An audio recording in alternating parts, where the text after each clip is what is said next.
guys, selamat gabung ya, selamat gabung ya. Pagi-pagi, halo semua. Nih, selamat gabung semua. Ada Wildan, Hasmapa. Ya, selamat pagi. Selamat bergabung dan selamat datang di acara Muardi Wae. Nah, salam kenal saya Dokter Plevi ya. Nah, ini muka saya nih. Nah. Tapi saya harus pakai masker ya dan social distance nih. Ini agak jauh. Kita agak jauh. Iya, cerai gitu. Ya, nah.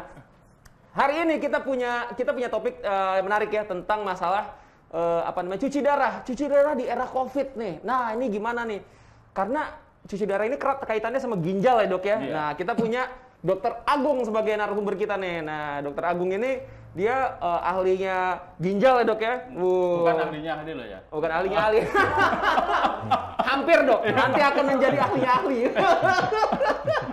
Nah, ini selamat bergabung nih, ada Isa Rafa apa nih? Udah di apa sih? Scroll. Udah dibantu belum bapak tukang becak? Siapa tuh? Oh, udah katanya udah. Nah, ini ya. Jadi kalau kalian mau nanya-nanya ya, kalian bisa ketik-ketik di Facebook kita ya, Muardi Wae, RSUD Muardi Wae. Kalian bisa ketik mau tanya-tanya di situ, mungkin atau pengen denger dulu ntar Dokter Agung mau kasih cerita apa nih ya kan. Nah, terus kalau kalian juga mau ketik-ketik juga Instagram juga bisa ya. Silakan, selamat bergabung, oke? Jangan selalu semangat, jaga jarak, cuci tangan, terus kemudian social distancing ya, stay at home, jangan kemana-mana. Kita dengerin dulu RSUD Instagramnya Muardi Wae nih. Nah, Dok, saya mau tanya dulu Dok, ini tentang masalah cuci darah ya. Ini erat kaitannya sama ginjal nih Dok. Dokter bisa cerita sedikit nggak tentang masalah ini sebenarnya apa sih nih Dok? Pentingnya nih, bagaimana nih Dok? Oh ya.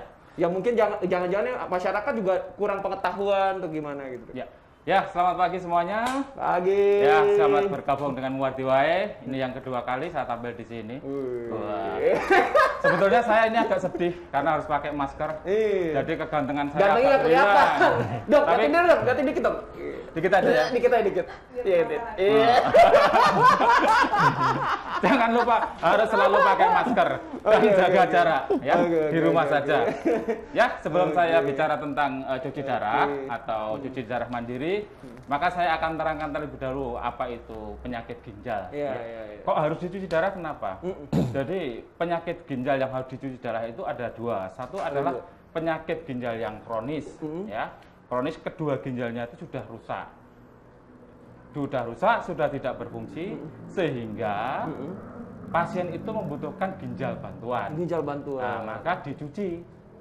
Saya sekolah sampai S3 itu cuma jadi buruh umbah-umbah, ceritanya begitu. Tapi ya alhamdulillah saya syukuri ini, jadi buka laundry saya ceritanya di Muardi ini.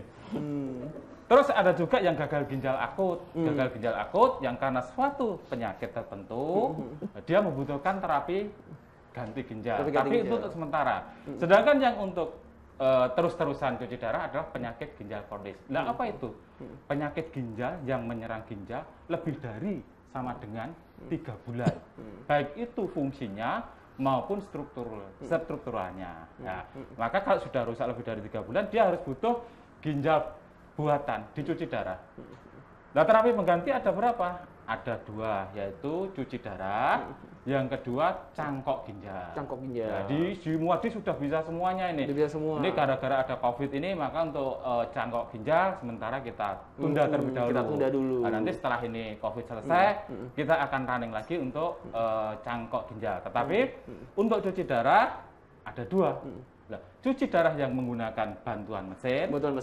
Yang kedua, cuci darah mandiri. Nah, di era Covid ini kan kita sebaiknya, seyogyanya tinggal di rumah saja. Stay at home. Nah, ini yang penting itu. Ya. Kalau boleh saya tinggal di rumah itu sama dengan tinggal di rumah. Tapi bagaimana laundry saya itu loh. Ya, di saat ini.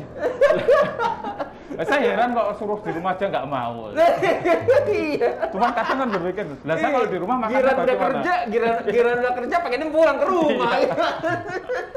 Ya. Dasar kamu. Jadi kalau memang tidak ada keperluan yang mendesak, tidak ada keperluan yang harus keluar, jangan keluar rumah. Cuman ada pilihannya 3 kok kalau keluar rumah saat ini. ya paling nanti diisolasi. Yang kedua isolasi di ICU. Nomor 3 isolasi di figura. Nah kalau isolasi figura terus piye ya? Nah ini terkait dengan pasien-pasien yang cuci darah, dia kan harus keluar rumah. Setidaknya 1 bulan itu 8 kali, karena cuci darah itu harus seminggu 2 kali.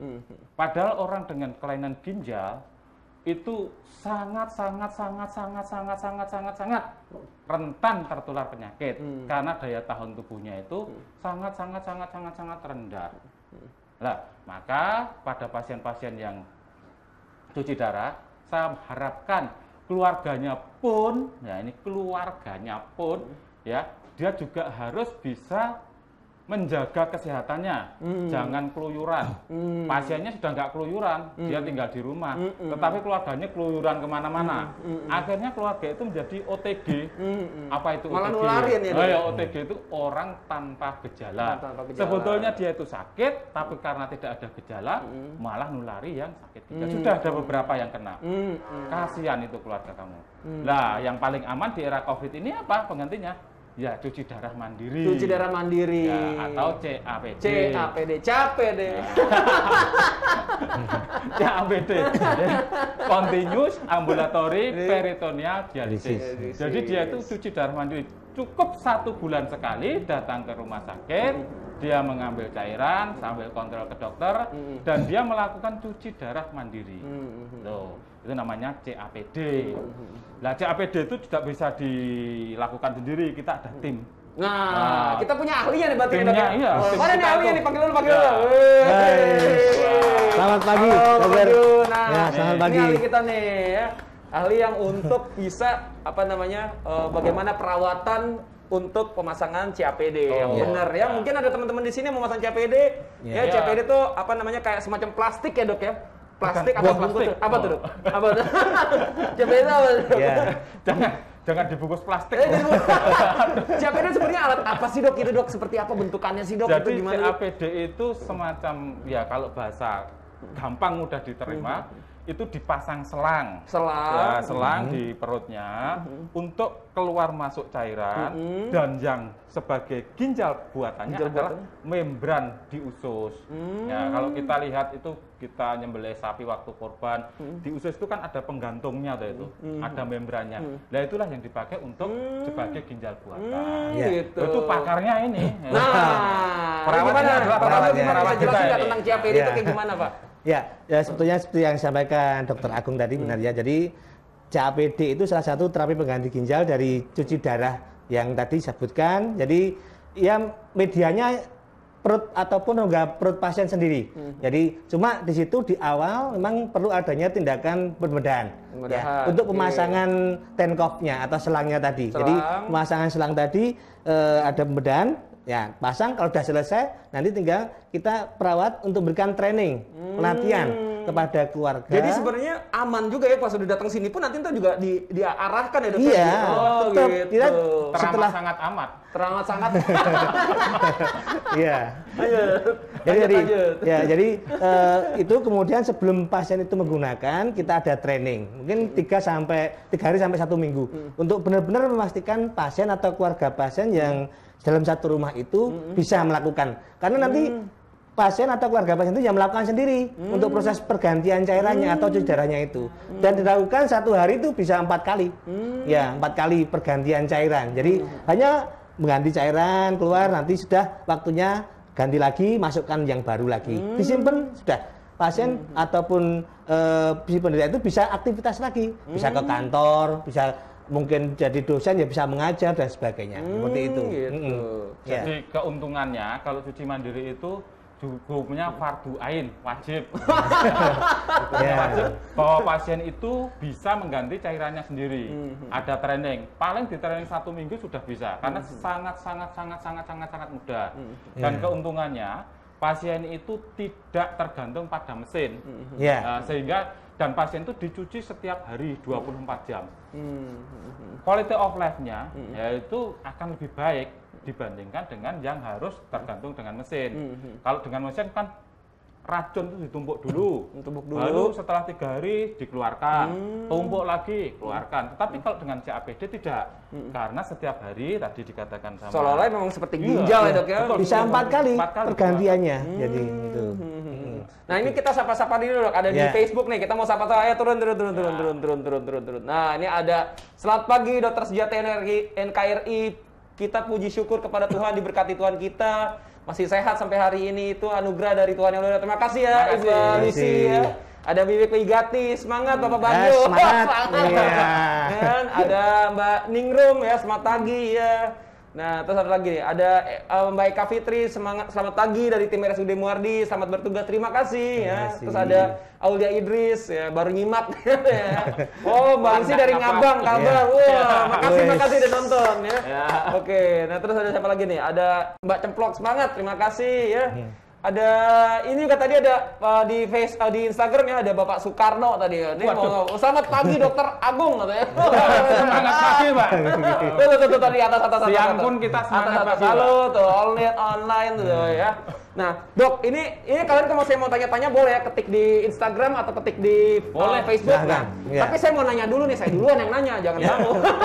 Jadi saat ini kalau memang tidak penting lewat ini aja, WA atau Instagram atau apa tanya. Nah, saya mau nanya dulu nih, Dok. Ya, ini sebenarnya tuh mungkin ada ini kan kalau kita bicara tentang CAPD gagal ginjal, tapi orang juga butuh tahu juga dong.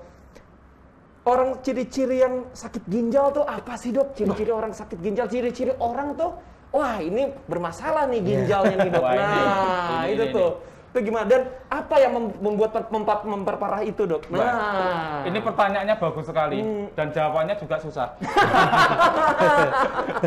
Jadi kalau ciri-ciri cewek cantik itu saya tahu, tapi kalau ciri-ciri sakit ginjal, jadi begini.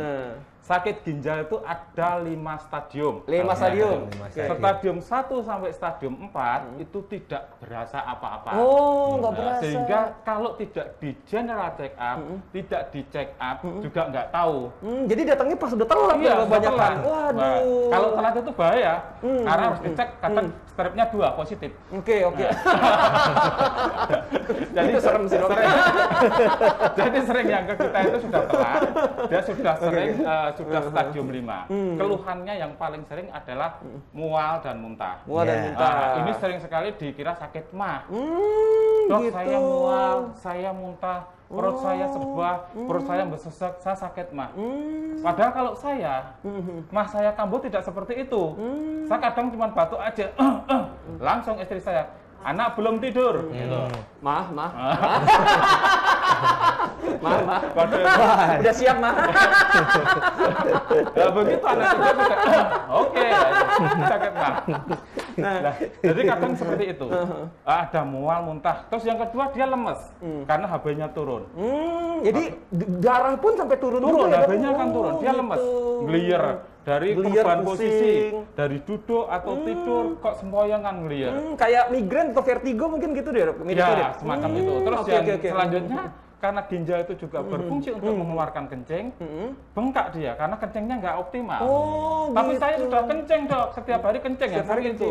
Tapi cuma berapa tetes, bukan berapa ada gangguan kencing juga. Iya, karena tidak bisa keluar banyak, akhirnya ditumpuk di dalam tubuh kita. Racun semua. Bengkak. Nah, biasanya datang dengan keluhan.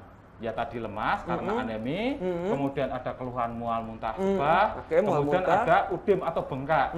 Nah, kadang yang bengkak itu hampir seluruh tubuh, yang tidak cuma 3, yaitu rambut, hidung, dan gigi. Nah, itu ya. Semua tubuhnya sudah bengkak. Nah, akhirnya sesak dia, paru-parunya penuh dengan cairan. Itu yang sering sekali datang ke kita. Yang perlu diantisipasi, penyakit-penyakit apa sih yang menyebabkan penyakit ginjal? Kan itu. Menarik nih dok, apa tuh? Karena apa? Ginjal itu adalah terminal dari berbagai macam penyakit. Nah, kalau di kita ada terminal Tirtonadi, ya. Di sini juga ada di terminalnya di mana dicuci darah. Banyak mana? Solo. Nomor 1 apa? DM. Oke, gula, sakit gula. Sakit gula. Jadi memperberat terjadinya penyakit ini nih. Jadi sakit gula itu, gula tinggi tidak akan menyebabkan penyakit. Yang menyebabkan penyakit adalah komplikasinya. Komplikasi gula itu cukup ringan. Nomor 1 stroke, nomor 2 sakit jantung, nomor 3 gagal ginjal. Yang paling ringan toh. Nah. Yang kedua darah tinggi atau hipertensi. Nah, darah tinggi atau hipertensi sama. Bukannya itu dari ginjal jadi itu ya dok, tapi ternyata hipertensi juga bikin ginjal. Gimana? Jadi ini adalah lingkaran setan. Lingkaran setan. Setannya di mana saya nggak tahu. Kemarin sudah Nanti kita cari tahu gak setannya. Sebenarnya ada setan yang tersegel. Sudah lapor kemarin. Lanjut dok. Digantikan manusia. Lanjut. Jadi tensi yang tidak terkontrol dengan baik akan menyebabkan ginjal rusak. Ginjal yang rusak akan menyebabkan tensi tinggi. Itu namanya pingpong. Nah, sampai kapan berhenti? Sampai dikubur. Oke. Terus yang ketiga adalah penyakit-penyakit imun. Nah, contohnya adalah glomerulonefritis, nephritic syndrome, itu penyakit autoimun. Gitu, penyakit autoimun. Jadi yang ngerusak badannya sendiri ya dok ya. Oke. Ada lagi sumbatan. Bisa karena batu, bisa karena tumor, atau yang lainnya sumbat. Nah, itu bisa menyebabkan ginjalnya rusak. Jadi beberapa penyakit tadi terminalnya di kita. Nah, jadi saya sekolah sampai S3 gini jadi buruh mbah-mbah tadi ya gara-gara itu tadi. Nah, dok, saya ada mau tanya lagi nih dok. Ini menarik nih. Ini yang mau nanya tahan dulu ya. Saya mau nanya duluan. Soalnya seru nih. Ini kepo ini. Kepo, siapa yang kepo ya? Oke. Dok, ini mau nanya nih dok. Ini sebenarnya apa namanya? Saya pengen tahu nih. Sebenarnya setannya nih, ini kita bicara setan ya nih. Ini gaya hidup apa yang akhirnya tuh jadi memperburuk orang jadi sakit ginjal, Dok? Wah. Nah, itu setannya tuh sebenarnya. Ini nih. Ginjalnya jadi rusak nih. Jadi penyakit itu dipengaruhi oleh satu genetik. Emang udah bawaan takdir. Genetik itu nggak bisa diapa-apakan. Turunan mau diapakan. Oke. Terus yang kedua adalah faktor lingkungan. Faktor lingkungan gimana tuh, Dok? Faktor lingkungan itu termasuk gaya hidup tadi kita. Apa tuh misalnya? Gaya hidup kita itu kadang kita itu harusnya menerima apa adanya. Nah, kadang kita dibuat diada-adakan biar kelihatan ada. Misalnya? Ya, misalkan, misalkan kita itu berada di level sekian ya sudah seperti ini kita terima saja. Oke. Tetapi kita melihat, oh kok di luaran seperti itu, akhirnya kan kita berusaha untuk itu, stres. Stres gara-gara mengikuti gaya hidup. Kalau stres tinggi, tensi akan naik. Gula darah akan naik. Ya kalau sampai ke molekuler, wah banyak sekali. Jadi nggak boleh stres guys. Era COVID apalagi. Nggak boleh. Kemana-mana udah jangan stres. Kita harus happy. Betul, karena happy itu akan menaikkan sistem imun kita. Jadi kita apapun kondisi kita saat ini kita syukuri. Ya karena apa? Kita sudah ginaris. Bahasanya apa ginaris? Sudah ditakdirkan. Dulu tuh seperti ini harus begini, harusnya kita lakukan seperti ini. Oke. Terus yang kedua, apalagi dok? Pola makan. Ini yang kadang-kadang ya, ini banyak sekali pola makan. Sebelum COVID ini kan kita ada fast food, ada junk food. Itu kurang baik. Ya, kurang baik. Terus yang ketiga, tidak pernah olahraga. Olahraga juga ngaruh juga, Dok. Jelas itu. Termasuk kita ini kan kadang jarang olahraga. Betul. Tapi alhamdulillah di era COVID ini akhirnya jadi olahraga terus. Kayak itu tadi ya. Iya, betul. Oke, lanjut. Jadi itu olahraga itu penting sekali. Karena dengan olahraga itu akan menaikkan hormon endorfin. Endorfin ini kebahagiaan naik di tubuh kita. Kebahagiaan, stresnya hilang juga. Oke. Nah, ini juga akan berpengaruh ke tadi ke tensi, ke gula, ke penyakit-penyakit yang mendasari terjadinya gagal ginjal tadi. Yang penting adalah bahagia. Apapun kondisinya disyukuri. Ya. Dok, kalau misalnya kurang minum air putih dan minum alkohol, itu gimana tuh, Dok? Ya. Kurang minum air putih. Kalau kurang minum air putih yang dari bekonang itu baik. Kalau kurang air putih dari bekonang. Iya, Dok. Itu namanya alkohol ya, guys. Itu namanya alkohol. Mungkin ada yang dari luar. Itu bahasa kerennya bahasa kerennya ciu. Ciu itu adalah alkohol, guys. Alkohol. Nah, jadi gimana? Air putih itu memang sebaiknya harus tercukupi. 2 Oke. sampai 3 liter per hari. Kalau kurang, itu akan menyebabkan namanya dehidrasi atau kurang cairan. Kalau kurang cairan, maka aliran darah menuju ginjal kurang baik. Kalau kurang baik, ginjalnya juga akan bermasalah. Jadi harus tercukupi airnya. Jamin minum airnya juga air putih, Dok. Iya, normalnya berapa tuh, Dok? 2 sampai 3 liter. 2 sampai 3 liter gitu. Tapi kalau misalnya dia olahragawan atau gimana gitu, apa kalau memang olahragawan dia banyak keluar keringat, harus diganti ya bisa lebih dari itu. Harus lebih dari itu, jangan terpatok 3 liternya ya, Dok ya. Oh, gitu. Karena jangan kaku terus. Kalau kaku terus itu sakit. Terakhir satu boleh ya. Nah, ini Dok, ini nih. Ini buat suami-suaminya yang sering ada di rumah nih, Dok. Ini kita udah tahu nih, Dok, di kotaknya tuh udah tahu, rokok, Dok. Nah, tuh menyebabkan ginjal dan hipertensi. Itu gimana tuh, Dok? Gitu. Ini kalau rokok secara medis ya. Jadi rokok itu ada banyak sekali racunnya, ada banyak racunnya. Oke. Ya. Racun-racun itulah yang akan menyebabkan penebalan di dinding pembuluh darah. Nah, penebalan dinding pembuluh darah, bahasa awamnya seperti selang. Kalau di dalam selang itu banyak sekali lumut, maka aliran darah kurang lancar. Nah, kalau kurang lancar ya bisa dibayangkan. Suaminya ajak sini, dengerin Dokter Agung nih. Tapi saya nggak ngelarang rokok loh ya. Ini secara kesehatan begitu. Iya, punya efek juga, tapi ujung-ujungnya jadi ke hipertensi segala macam, ntar ke ginjal juga ya, Dok ya. Oke, nih Dok, ada yang mau nanya nih, boleh nanya nggak? Tadi ada yang nanya atau di bawah? Boleh, silakan ya. Ada di Instagram ada Mbak Vero ya, di Facebook juga ada Mbak Siti. Ntar kita tanya satu-satu ya. Kita jawab kita bacain satu-satu. Nah, ini dari Vero, Dok, apakah semua pasien HD bisa melakukan CAPD atau udah ketentuan gimana nih Pak Bagio gimana nih Pak Bagio? Gimana?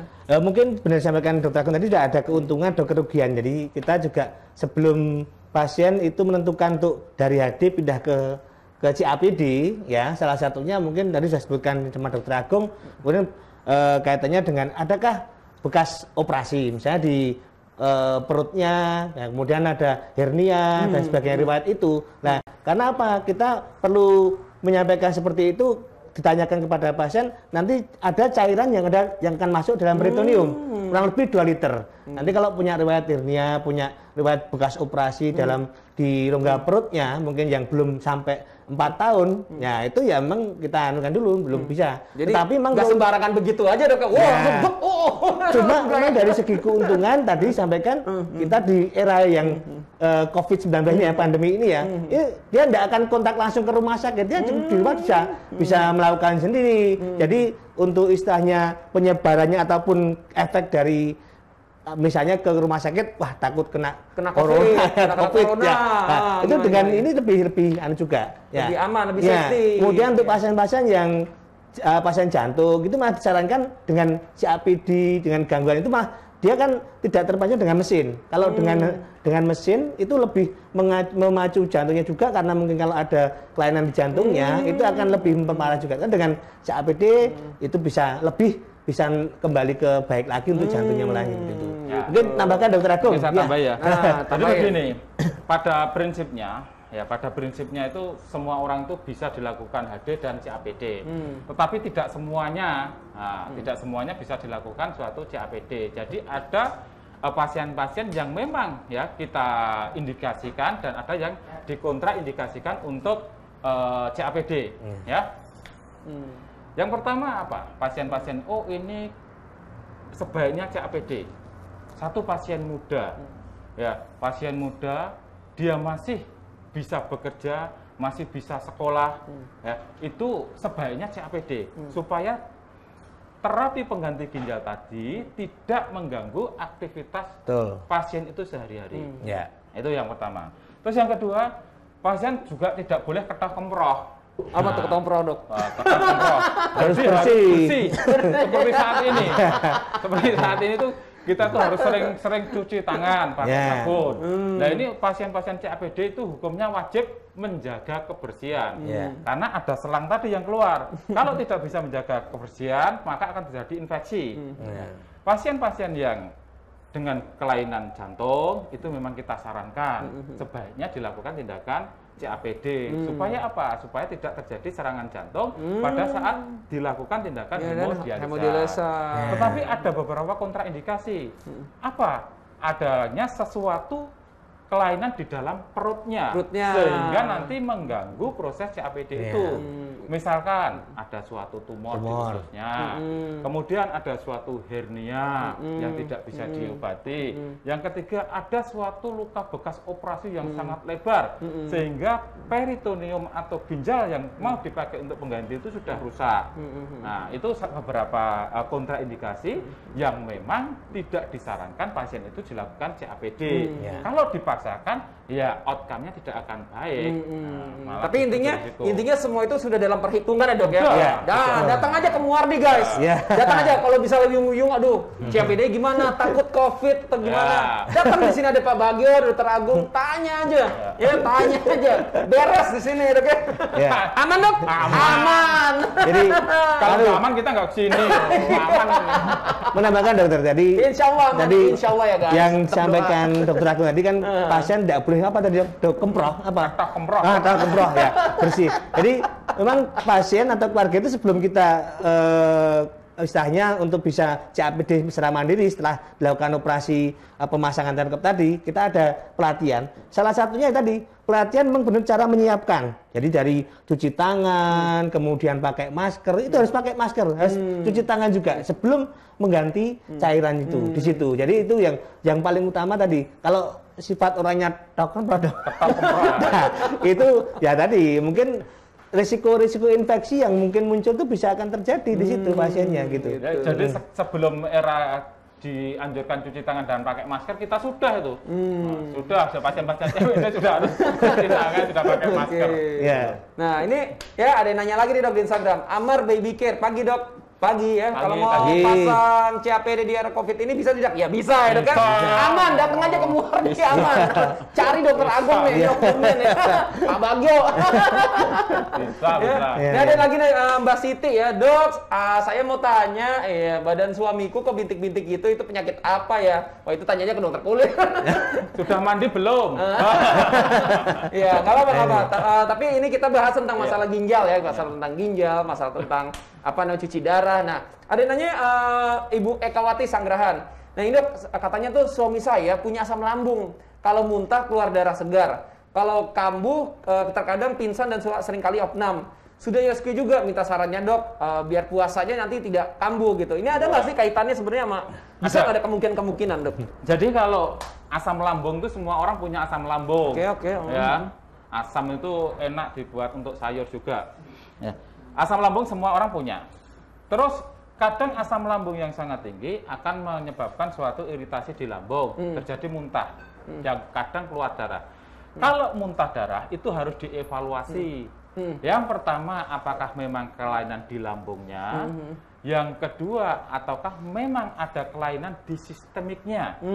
Nah, apa itu kelainan di lambung? Satu, bisa karena adanya tukak atau luka di lambung yang kadang-kadang erosi, dia menyebabkan muntah darahnya akan segar.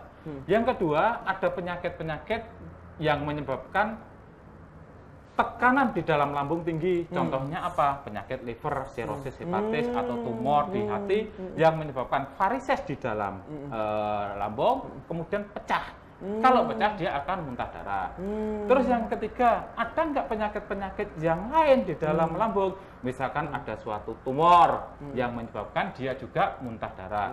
Atau penyakit sistemik. Apa penyakit sistemik? Contohnya kelainan darah. Kalau ada kelainan darah, misalkan trombositnya berkurang, atau memang ada penyakit-penyakit leukemia atau apa, mudah sekali perdarahan. Perdarahan bisa di mana-mana. Di otak namanya stroke. Kalau di kulit namanya peteki bintik-bintik atau suatu lebam-lebam. Kalau di lambung ya tadi muntah darah. Atau juga, nah ini, kalau di ginjal namanya gastropati uremicum.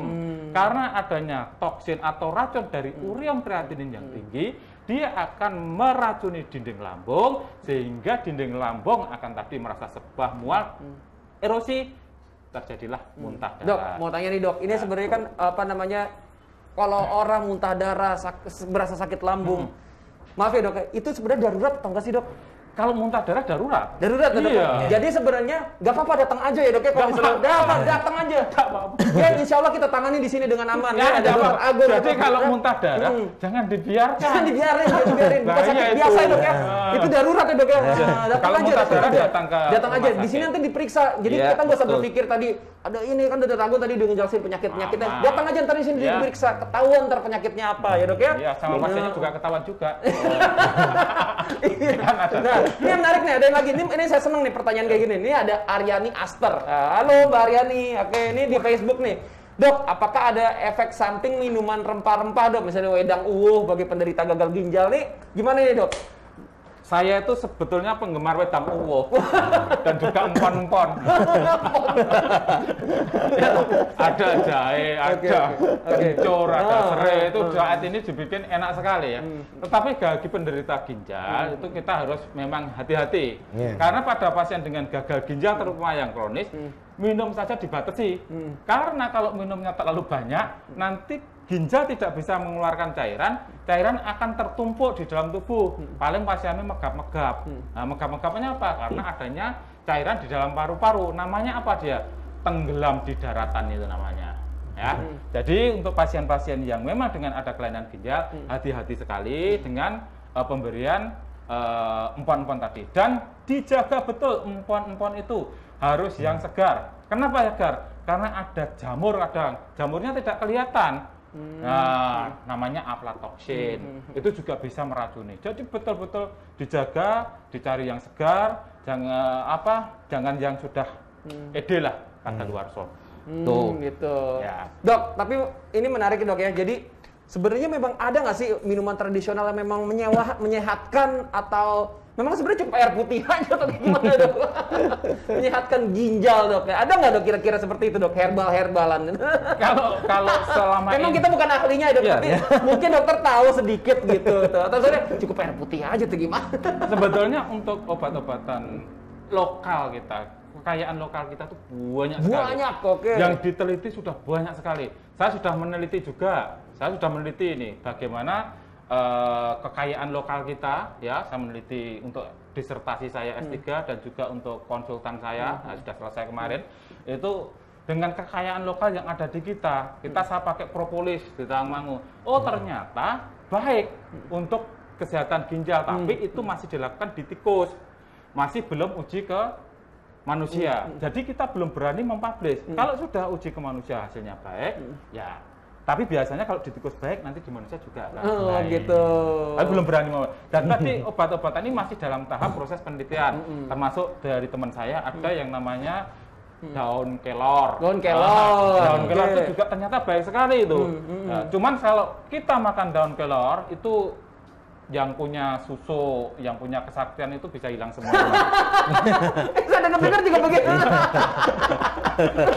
Iya, ini tapi secara ini bermanfaat di tikus sudah diteliti. Daun kelor nih. Ya.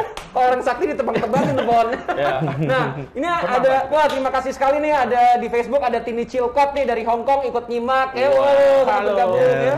Ada Aulia, siapa lagi nih? Ada yang selamat gabung semuanya yang yang dari Facebook ya. Ini kita nggak bisa sampaikan satu-satu ya.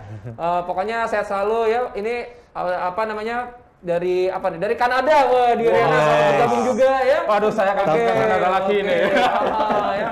Ini pokoknya yang di Jawa Tengah semuanya ya, di mana-mana ini viewer kita memang banyak, tapi ya kalian kalau misalnya mau nanya-nanya boleh di Facebook atau boleh di Instagram, ketik-ketik aja. Ya mungkin kita juga nggak sempat nanya ya karena terlalu asik nih orangnya, terlalu asik untuk ditanya-tanya. Terlalu asik nih. Jadi saat ini jangan stres. Ini juga ada yang lucu juga nih. Ini ada Pak Lakto ya kan nyimak sambil cari jodoh katanya.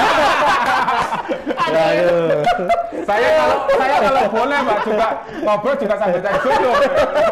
Tapi nggak boleh sama istri saya nih. Oke, Dok.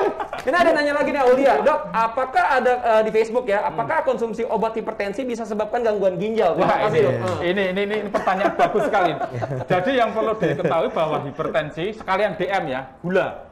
Jadi hipertensi dan gula itu bukan penyakit yang bisa sembuh. Istilahnya bukan sembuh, tetapi terkontrol.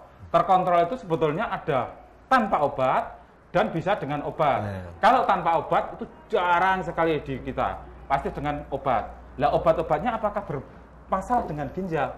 Saya katakan tidak, karena obat-obat itu justru melindungi ginjal. Obat-obat yang diberikan justru melindungi pembuluh darah, melindungi jantung, sehingga akan mencegah komplikasi stroke, jantung, ginjal juga aman. Nah, ya. Oke, ini ada ya yang bergabung ya tadi ada dari mana tuh? Ada dari Jogja, ada dari Padang, ada dari siapa nih? Dari mana lagi tadi? Ada dari Malaysia ya. Selamat gabung ya semuanya ya. Oke ya. Ini kita mau nanya dulu, kita pindah dulu ke Instagram nih, ya. Selamat pagi dari online 016. Selamat pagi Dr. Agung. Dok, saya mau bertanya, jika kita mengalami ginjal bocor dengan tanda-tanda gejala gemuk secara tiba-tiba, apakah diharuskan cuci darah juga, Dok? Atau mungkin ya jangan dulu lah minum air putih dulu atau gimana, bisa ditunda nggak? Atau itu memang darurat nih? Ya, ternyata saya sebagai dokter gimana? Ya, jika cuma laundry saja, ternyata saya juga jadi tukang tambal. Ya. Jadi memang tadi saya katakan ada penyakit namanya penyakit imun, ya, atau imun tadi. Dia akan menyebabkan ginjal yang bocor, proteinnya akan keluar. Itu tidak harus dicuci darah, ya, tidak harus dicuci. Ditambal dulu kebocorannya dengan obat-obatan, ya. Kalau nanti ditambal, kemudian dia baik, kreatininnya tidak naik, ginjalnya jadi baik, itu harapan kita. Pasien gitu. tidak akan cuci darah. Tetapi kalau dibiarkan, proteinnya akan keluar, ginjalnya bocor terus, bocornya semakin banyak, ya sudah, cuci darah. Tapi beberapa pasien banyak yang tidak cuci darah dan baik. Oh, sebenarnya bisa juga Dok yang cuci darah, Dok. Itu syaratnya apa tuh, Dok? Apanya? Ada syaratnya nggak, Dok? Orang yang sebenarnya memang nggak perlu juga cuci darah tuh. Syarat apa, Dok? Jadi syarat cuci darah itu harus gagal ginjal kronis stadium 5. Oke, stadium 5. Berarti di bawah itu masih bisa, Dok ya? Bisa. Oh, masih bisa. Jadi makanya periksa dulu, guys. Ya. Jadi jangan berasumsi sendiri ya. Kadang gini kok, saya itu heran dengan masyarakat kita. Gimana? Dia menjadi dokter sendiri. Oh, itu sering. Saya bingung. Dulu kuliahnya di fakultas kedokteran mana gitu. Berapa SKS gitu. Nah, guys ya. Sudah memberi keputusan sendiri. Guys, nih saya mau kasih tahu sesuatu. Sekarang tuh negara kita udah membantu dengan program yang namanya BPJS. Di cover BPJS, Dok? Iya. Gratis, guys. Jadi kita nggak usah pikirin masalah-masalah uangnya, biayanya berapa. Jadi nggak usah ngobatin sendiri. Cukup aja konsultasi, nanti akan diarahkan nanti. Gratis, guys, dibantu Pak BPJS. 99,999% pasien kita BPJS. Pasien kita cuci darah ya. Ada gratis nih bayar. Pasien saya kalau cuci darah dia tidak pakai BPJS, tak selentik. Oh ya. Jadi pakai aja BPJS-nya. Ya. Ini memang bantuan negara, kita pakai aja ya. Lumayan. Oke. Dan yang dikaitkan dengan perhitungan tadi kan lebih enak dengan BPJS. Dia hanya sebulan sekali ke sini. Untuk pengurusan surat-surat aja. Kemudian cairan itu dikirim ke rumah. Jadi tidak harus ke rumah sakit bawa cairannya pulang. Jadi nanti dari sini dari rumah sakit mengirimkan ke rumah masing-masing. Begitu.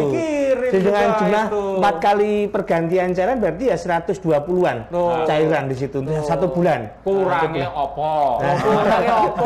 Ya datang aja ke Muardi, guys. Kita akan melayani, guys. Insyaallah. Ya, insyaallah.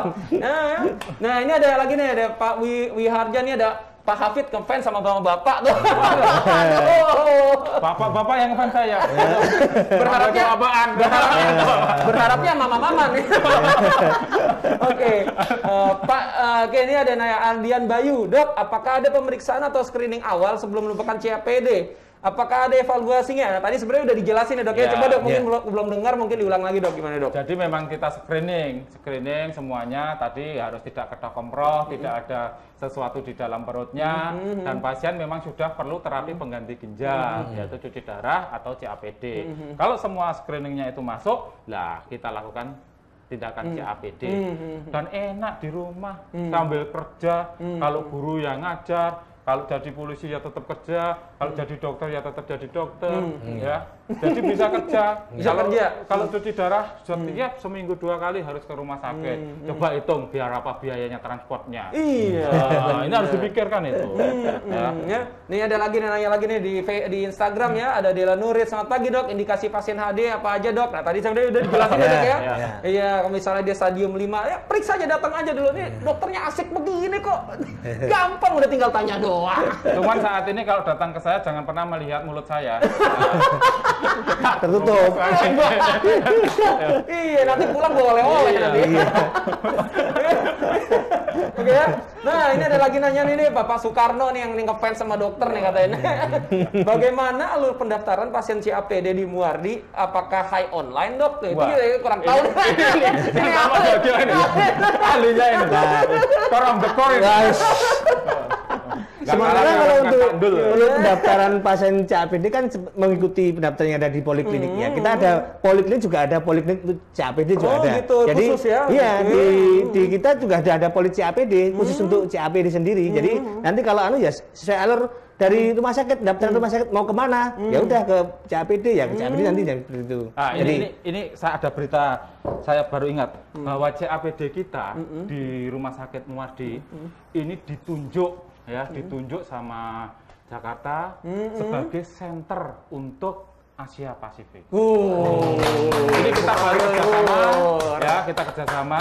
Ini alhamdulillah. Mudah-mudahan nanti bisa yang ke sana datang ke kita, kita datang ke sana, kemudian saling berbagi ilmu untuk meningkatkan pelayanan kita sehingga akan menjadi semakin baik untuk masyarakat. Amin. Nah, ini baru lockdown karena ada COVID ini. Ini tadi ada yang ngelanjutin pertanyaan. Jadi kalau misalnya muntah darah, Nurit sih tadi, kalau muntah darah langsung segera ke IGD ya, Dok? Iya.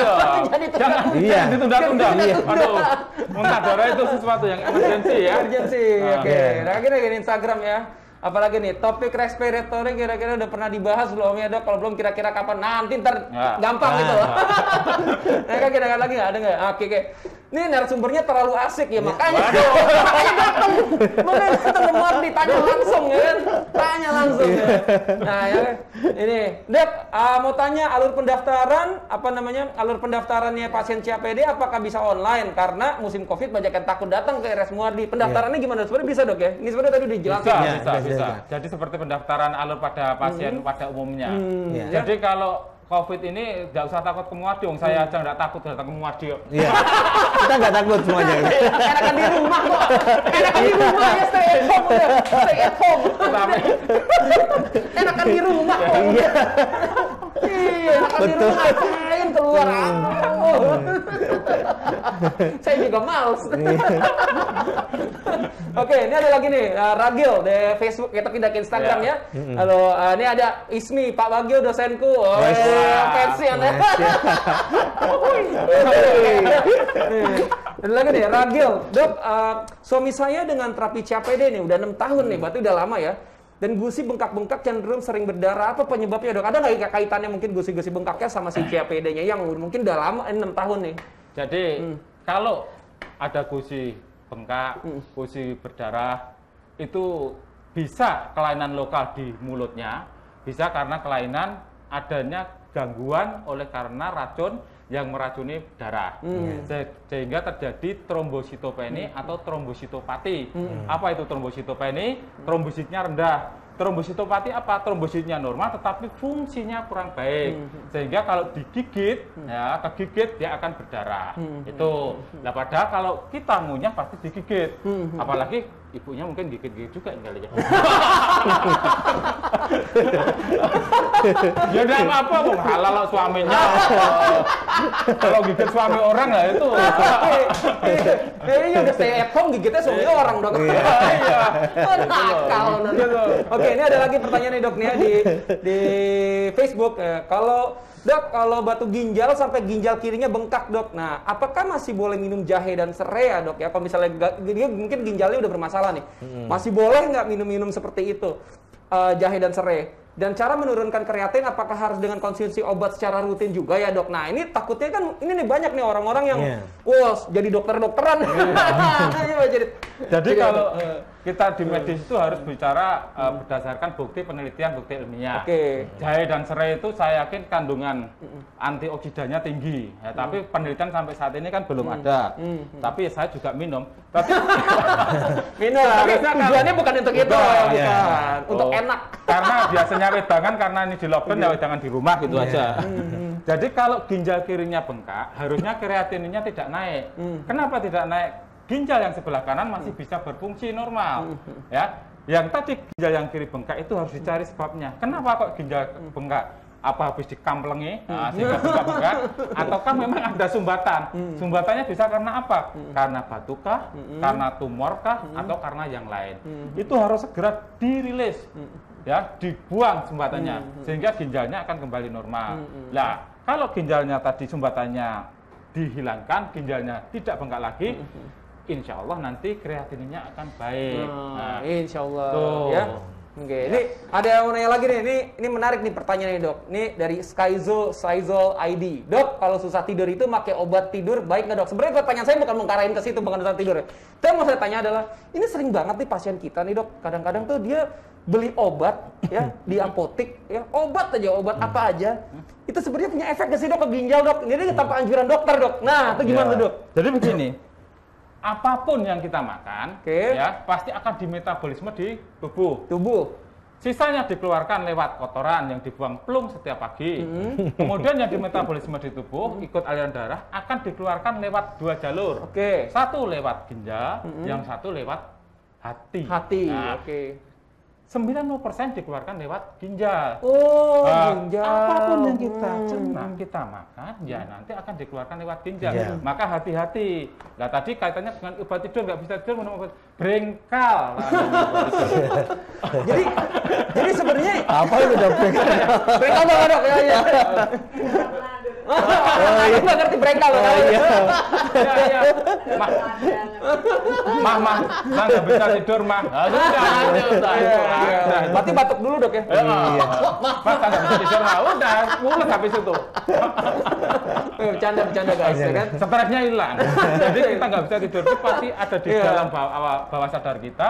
Dia mikir sesuatu. Iya, ya. Lepaskan. Lepas. Ya. Jadi itu menghilangkan stres juga, ya. Menghilangkan stres, ya. Kalau menghilangkan stres, ginjalnya juga jadi bagus juga. Jangan ya, sering-sering konsumsi obat-obatan yang bikin adiksi, bikin ketagihan. Iya, bikin ketagihan. Ya, kita juga punya efek ketagihan ya, Dok. Akhirnya konsumsi terus-menerus yang merusak ginjalnya juga, Dok. Nah, ya.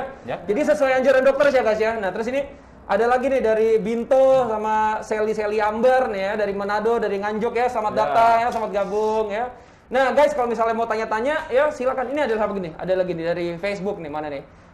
Ya, salam dari Kudus ya, selamat bergabung ya. Mau tanya-tanya boleh, ketik aja semua yang ada di Facebook, di Instagram ya. Cuman ini kita pertanyaan kita nih makin asik nih soalnya nih. Tanya nggak bayar. Boleh nggak nih? Boleh nggak nambah nih 5 menit atau 10 menit lagi? Boleh nggak, Dok? Boleh. Boleh. Paling pasiennya sana marah-marah. Dicari, Pak Dokter kemana ya? Boleh. Kita tambahin lagi guys, 5 sampai 10 menit lagi seru nih soalnya. Nih, Dok, ini. Nah, ini fansnya dokter yang aneh-aneh nih. Ini Soekarno, Dok mau tanya, sering makan tengkleng gimana? Jadi begini, kalau sering makan tengkleng, bagaimana, Dok? Ya enak. Kalau tanyanya gimana enak. Jadi sering makan tengkleng itu enak. Tapi jangan tempat rame ya, guys. Bawa ke rumah. Jadi memang. Tapi jangan sering-sering banget lah. Karena kan ya itu kolesterolnya tinggi ya, itu tapi enak dah. Cuma satu kalau makan tengkleng itu nggak bisa berhenti. Iya, jadi intinya juga memang ada kehati-hatian harus ada ya. Jadi saya bilang tadi bagaimana penyakit itu prosesnya ada genetik dan pola hidup. Makan tadi. Yang ini tiap hari tengkleng tiap hari dengan bosan. Nah itu baru kui mumet ya, Dok. Mumetnya bukan karena menggunakan tengklengnya, mumetnya bayarnya. Oke, ini selamat gabung nih, selamat nyimak ya. Ini yang ada dari Kebumen ya, Lombok, nih, NTB. Wah, terima kasih Pak Dedi. Ya, ini ada banyak banget nih yang gabung nih ya. Ya mungkin kalau misalnya mau tanya-tanya silakan mau tanya tentang masalah tentang kesehatan ginjal ya. Nih, Dok, saya mau tanya nih di luar tema tapi ini jadwal suami saya endoskopi, mau mundur sampai situasi kondusif, gimana takut corona. Sebenarnya aman nggak sih sebenarnya kalau untuk mau datang pasien aja secara umum, Pak Bagio, gimana Pak Bagio? Ya kalau di sini kita aman. Sesuai dengan tes yang ada, yang penting APD kita, masker wajib. Pasien datang ke sini harus pakai masker. Wajib itu. Jangan ke sini nggak pakai masker ya. Iya, wajib. Ini di luar manapun harus pakai masker. Rajin cuci tangan itu. Betul. Jadi saat ini tuh yang laku baru mas-mas. Mbak nggak laku. Masker gitu. Kalau masker nggak ada. Ada lagi nggak? Ada pertanyaan lagi nggak? Nah, ini saya tantangin nih jadi ini. Nah, Dok mau tanya, setiap saya minum air putih, kopi atau teh, selang beberapa menit saya bersin-bersin dan keluar ingus dari ingus bening dari hidung. Itu mah saya juga makan mie ayam juga keluar. Jadi ini gini. Ini pertanyaan aneh. Kalau ini saya menanggapi kemungkinan ada suatu rinitis alergi. Oh bisa ya. Bisa. Rinitis alergi. Jadi sebaiknya diperiksakan ke THT apakah ada suatu kelainan di dalam hidungnya. Mungkin ada suatu alergi di situ. Ya nanti minumnya susu saja. Kan tadi teh, air putih sama kopi. Minum susu enggak berarti. Oh. Oke. Yang di Instagram udah nih ada lagi nggak pertanyaan? Nggak ada? Nih. Instagram nggak ada. Saya mau tanya kenapa bisa sakit pinggang terasa panas. Nah, kenapa bisa sakit pinggang terasa panas? Kemarin diperiksa kolesterolnya tinggi. Ini gimana? Ada kaitannya juga nggak nih dok? Gimana ya, dok? Jadi gini, kalau panas itu bawa payung atau berteduh di bawah pohon, ya, nanti panasnya akan hilang. jadi sebetulnya nggak ada kaitannya kolesterol tinggi dengan sakit terasa panas. Jadi panas itu kan sensasi. Kadang sakitnya sampai seberapa sulit sekali untuk memprediksi. Terasa panas itu sulit. Nah kalau ada sakit di pinggang yang terasa panas, apakah memang ada kelainan di organ yang di situ, pinggang kanan atau pinggang kiri, berarti ginjal kanan atau ginjal kiri, ataukah ada sesuatu yang mensarafi di situ? Mungkin ada sesuatu di vertebranya, di tulang belakangnya. Nah itu yang dicari di situ. Nah, kalau kolesterol tinggi biasanya tengkleng. Kembali lagi. Oh, ini menarik nih. Ini menarik nih, Anindya Sari. Dok, puasa saat setelah melakukan HD boleh nggak dok? Puasa gimana dok orang-orang yang pakai HD atau CAPD itu gimana dok? Puasa saat setelah melakukan HD. Puasa gimana puasa? Ini kalau masalah ini kan hukumnya hukum yang tahu hukum itu adalah seorang yang memang punya ahli di situ. Ya, kalau secara ini klinis ya tidak apa-apa, tetapi pada saat dilakukan HD kan ada yang masuk, ada yang keluar lewat mesin. Nah itu hukumnya bagaimana? Yang tahu ya adalah yang lama. Saya nggak bisa memahami itu. Tapi kalau secara klinis ya nggak apa-apa. Nggak apa-apa. Banyak pasien kita puasa HD juga bisa. Boleh. Dia kuat, asal kuat dia nggak masalah. Asal nanti hukumnya sah tidak lah itu. Nah, mungkin maksudnya gini dok, apakah dengan puasa nanti ginjalnya jadi jelek dok atau gimana dok gitu dok? Enggak ya, enggak. Itu sama saja. Apakah dengan sholat ginjalnya jadi jelek? Jangan bikin kayak gitu. Ya nggak apa-apa. Ini ada pesan moralnya juga nih. Bagus nih, nggak sia-sia sini. Kalau memang kamu kuat untuk puasa, jalani puasa. Gitu loh. Bagus nih. Kalau tidak kuat, jangan dipaksakan. Dengerin. Sholat juga nggak ada pantangan. Jangan cari alasan nggak mau sholat. Cuma hukumnya bagaimana? Nah itu yang lebih tahu adalah ulama-ulama. Iya ya. Oke. Apalagi ya? Ada lagi nggak ya? Oke. Ini ada pertanyaan lagi di Facebook nih. Lanjut dok. Terus solusinya gimana tuh dok? Apakah ada obat tertentu untuk gusi berdarah dok? Nah, itu gimana dok? Jadi kalau untuk obat itu harus dicari apa penyebabnya. Jadi kalau penyebabnya belum ketemu nanti obatnya meraba-raba. Kalau meraba-raba yang lain enak lah, ini meraba-raba penyakit itu kan sulit. Harus jadi jangan pengobatan simptomatis. Simptomatis itu gejala saja, tapi pengobatan yang kausatif, penyebabnya apa? Kalau penyebabnya teratasi, selesai sudah. Tapi kalau cuma tadi simptomatis, ya gejalanya saja, ya akan terus akan muncul. Contoh, orang pusing. Saya pusing sekali. Minum apa? Ada misalkan obat pusing yang dijual bebas. Kok nggak hilang-hilang? Lah sebabnya pusing apa? Karena dompetnya kosong, nggak ada isinya. Ya sampai jembedek ngombe obat itu ya kan. Dompetnya diisi selesai, pusingnya hilang. Itu loh ya. Oke. Nah ini ada juga nih pertanyaan nih dok dari Murtia Sudarmo ya kan. Cengkareng nyimak dok, tawanya renyah banget nih. Iya, yang nggak tegang gitu. Iya. Kita seperti itu. Iya. Betul. Nah, ya kan? Nah, terus dok, ini tapi dokter ada nggak kaitannya dokternya kadang nanya nih Krisna, ini ada nggak dok gimana cara untuk menurunkan gula darah yang tinggi menyembuhkan diabetes? Karena sebenarnya juga ini kan ada kaitannya juga nih sama darah untuk terjadinya si gagal ginjal ini, gimana dok? Jadi diabetes itu bukan sembuh, istilahnya adalah terkontrol. Jadi terkontrolnya nomor satu. Nomor satu adalah dengan pola hidup. Bagaimana kita tidak stres, kita pola makan yang baik, kemudian olahraga yang teratur. Kalau dengan 3 itu tadi bisa mengkontrol kadar gula, obat tidak perlu.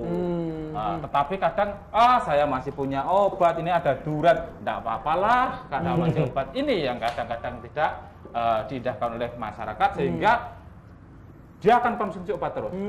Beberapa pasien saya banyak juga yang tidak pakai obat, tetapi kadar gula darahnya bisa terkontrol karena dia bisa mengatur pola hidup tadi, olahraga teratur, dietnya ketat, terus yang tadi pikiran tidak stres. Lah kadang ya juga marah-marah, dok, saya itu dulu waktu kecil itu mau makan susah karena memang tidak ada yang dimakan. Begitu sekarang saya ini ketemu dokter kok dilarang-larang makan. Kalian golek aku, ayo. Ya, sekarang saya sudah punya duit bisa menghasilkan sendiri, tapi makan ini dilarang, makan ini dilarang, makan ini dilarang. Ya, itulah apes, Bu, namanya. Itu namanya orang sakit ya seperti itu. Makanya jagalah kesehatan sebelum sakit. Nah, itu tadi udah tips kan udah kasih tahu tadi, banyak minum air putih, tadi ya olahraga. Nah, udah dikasih tahu semuanya pola hidupnya tuh tadi ya. Olahraga yang ringan, tetapi teratur. Cukup 30 menit. Cukup 30 menit. Jalan atau lari-lari kecil. Kalau sudah tua jangan sedang sport, tidak usah futsal, tidak usah sepak bola. Kasihanlah jantungmu. Nanti jantung hatimu akan kehilangan. Oke, Dok. Ini menarik nih. Ini dari Padang. Nih mau tanya, menu favorit warga Minang adalah semur jengkol, Dok. Nah, makan jengkol bisa ganggu nggak fungsi ginjal? Soalnya kan jengkol kan banyak protein nabatinya tuh, Dok. Nah, purin ya, Dok. Gitu gimana? Jadi kalau jengkol setiap hari itu bisa mengganggu ginjal. Nanti bisa timbul asam jengkolat, akan muncul batu di situ. Kalau dilihat di bawah mikroskop seperti kaca, pecahan-pecahan beling itu. Jadi kalau terlalu asam di situ terjadi namanya, kalau orang Jawa jengkolan. Kalau bahasa ini asam jengkolat, akan terbentuk asam di situ, kristal-kristal jengkol di situ, jengkolat namanya. Dan itu bisa melukai ginjal dan bisa ya lumayan sakit karena dia akan menyebabkan perlukaan di situ, menimbulkan rasa yang sangat nyeri dan kencing darah. Jadi agak hati-hati juga ya, Dok, ya, agak hati-hati ya. Jadi sebaiknya sih mendingan periksa ya, Dok, kalau misalnya memang sudah ada masalah sama jengkol ya. Kita kan intinya gini, intinya tuh kalian tuh harus cek dulu ke dokter ya, paling nggak ketahuan ginjal kalian masih sehat atau nggak. Apalagi orang-orang, sebenarnya ada resiko nggak, Dok? Orang usia muda, usia tua tuh ada resiko nggak, Dok, untuk penyakit ginjal sendiri? Yang paling banyak tuh yang mana, Dok, biasanya, Dok? Jadi begini, semuanya itu beresiko. Semua beresiko. Ya, tetapi dengan bertambahnya usia, itu kan resiko akan makin tambah. Nah, tuh. Dengan bertambah usia, rambut makin putih, mata makin rabun, gigi makin hancur. Demikian juga organ di dalam, fungsi jantung berkurang. Fungsi liver berkurang, fungsi lambung berkurang, termasuk fungsi ginjal. Maka semakin bertambah usia, kita harus lebih hati-hati. Lebih hati-hati lagi, guys. Yang tadi saya bilang, jaga kesehatan sebelum sakit ya. Oke, ada lagi pertanyaan? Oke ya. Nah, ini, Dok, nih berapa maksimal volume air yang diminum pada pasien gagal ginjal? Nah, dan jenis olahraga apa yang disarankan? Ini menarik nih. Wah, ini. Jadi untuk pasien dengan gagal ginjal yang sudah rutin HD, itu tidak ada patokan. Tergantung dia masih bisa kencing atau tidak. Jadi kalau dia masih bisa kencing dalam 1 hari, taruhlah itu 1000 cc atau 1 liter cairan yang masuk, ya bisa 1000 cc atau 1 liter ditambah abab, nah ini tadi, atau keringat itu sekitar 400 cc. Jadi bisa 1400. Tetap itu dalam kondisi kering, tidak bengkak. Tapi kalau kondisinya bengkak, ya cairan yang keluar lewat kencing tadi harus lebih banyak daripada cairan yang minum. Misalkan cairan yang keluar itu dalam 1 hari 500 cc atau setengah liter, yang masuk cukup setengahnya saja. Setengahnya kayak 250. Jadi ya 1 gelas. Dan setiap pasien akan berbeda-beda, jadi tidak bisa dijadikan patokan karena fungsi ginjalnya sudah berbeda-beda. Ada yang, Dok, saya itu kencingnya 1000 kali, Dok. 1000 kali berapa tetes? Setengah tetes. Saya bingung. Kencing setengah tetes itu bagaimana ya? Ini belum nyampe sudah. Ya, gitu lah. Ya. Tapi itu bukan ya. Itu sama juga. Belum nyampe tempat tadi. Ya, kalau sudah tidak bisa kencing berapa? Ya cukup keluar dari tadi keringat sama nafas kita sekitar berapa? 2 gelas. Dengan catatan tidak ada bengkak. Kalau ada bengkak cukup 1 gelas. Kalau dokternya yo ngombe di Senen. Ini demi. Tapi olahraga yang disarankan, olahraga yang disarankan adalah olahraga yang ringan. Olahraga ringan. Dengan HD pun misalkan dia sudah cuci darah, di HD pun bisa kok gerak-gerak. Gitu. Tangan digerak-gerakkan, ya. Oke. Ya, ini guys, waktu kita nih kayaknya ini kalau kita biarin nih makin asik nih soalnya. Kelihatannya selesainya besok. Udah lah, kita stop dulu lah ya. Tapi kalau misalnya mau penasaran, mau tanya, kalian masih bisa sebenarnya tuh masih bisa ketik-ketik di Instagram ya atau di Facebook. Jangan lupa subscribe ya, follow, like. Ini ada pertanyaan nih dari Pramesti. Pramesti ini. Mohon maaf terkait COVID, apakah pasien HD perlu di rapid test nggak dok? Soalnya rapid test kan nggak diklaim. Nah itu gimana? Apakah cukup dengan screening wawancara aja dok? Jadi begini, untuk saat ini pasien-pasien yang di HD itu kan kita tidak 000 lagi, 000 lagi itu kita tidak periksa, tetapi kita datangi, kita wawancara di situ, ya, kita wawancara di situ. Ada nggak keluhan-keluhan yang terkait dengan penyakit gagal ginjalnya atau terkait dengan COVID-nya, ya? Kalau kenapa kita tidak periksa? Karena belum tentu yang meriksa itu juga sehat. Bisa jadi yang meriksa itu OTG, orang tanpa gejala, ya kan? Nah, kalau dari hasil wawancara tadi kok ini menuju ke arah COVID, ya sebaiknya di screening. Screening itu nanti diperiksa lebih lanjut oleh tim screening yang ada di kita. Nanti apakah perlu dites rapid atau di swab tergantung dari kondisinya. Tergantung dari kondisinya. Ya. Jadi ya itu juga nggak langsung tiba-tiba langsung di ini, kayak langsung tiba-tiba, wah. Kalau tiba-tiba nanti sakit, tiba-tiba Jadi nggak langsung guys, jadi nggak apa-apa. Ya datang aja dulu. Ya. Kalau memang sesuai menunjukkan gejalanya, ya memang interview pasti. Kita memang tekniknya interview dulu ya. Kita wawancara. Tapi nanti apa namanya kita tanya-tanya. Tidak harus di rapid test. Tidak harus di rapid test. Kalau misal seandainya mengarah baru kita rapid Betul, test. ya. Ya, jadi nggak usah takut, nggak apa-apa, aman. Insya Allah. Nanti. Insya Allah aman. Tapi tetap doa ya guys, doa ya. Oke ya ini guys nih, sorry banget nih, kayaknya kita harus udahan dulu nih. Terlalu asik soalnya. Dokternya asik banget. Tapi karena asik ya, saya saranin ketemu langsung. Sama Pak Bagio ya, sama Dokter Agung. Datang langsung di mana rumah sakit Muardi. Hari apa dok prakteknya dok? Nah. Kalau saya hari Senin, Selasa sama Kamis. Hari Senin, Selasa sama Kamis. Oke. Tapi eksekutif bisa dok? Bisa.